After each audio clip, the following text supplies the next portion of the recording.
Have you ever noticed that, when talking to others, people express themselves not only through words, but also with other cues, such as melody of speech or gestures?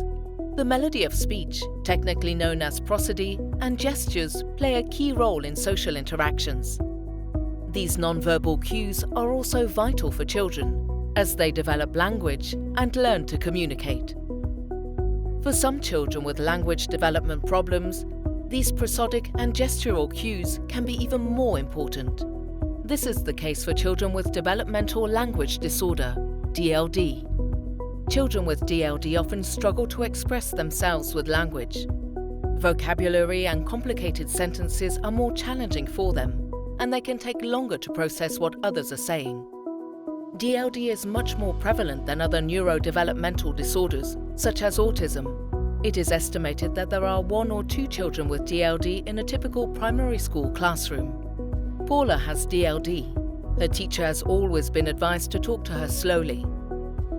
However, the truth is that we don't know if that's enough, or if adding nonverbal cues, such as gestures, would be even more helpful for her.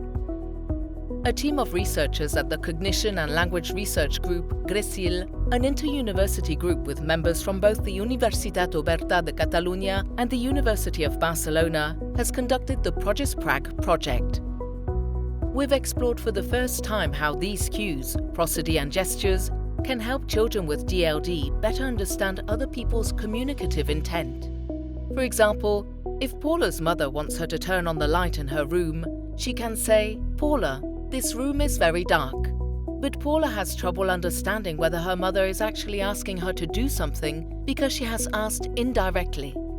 In our project, we observed that reinforcing the message with gestures and prosody could help people with DLD, such as Paula, to understand what is really being asked of them. For example, saying, "Paula, this room is very dark," and making this kind of gesture will help her understand what is really being asked of her. Paula's case is not unique. In the PROGESPRAG project, which involved over 150 children, we found that reinforcing messages with prosody and gestures helps children with DLD understand what other people are saying.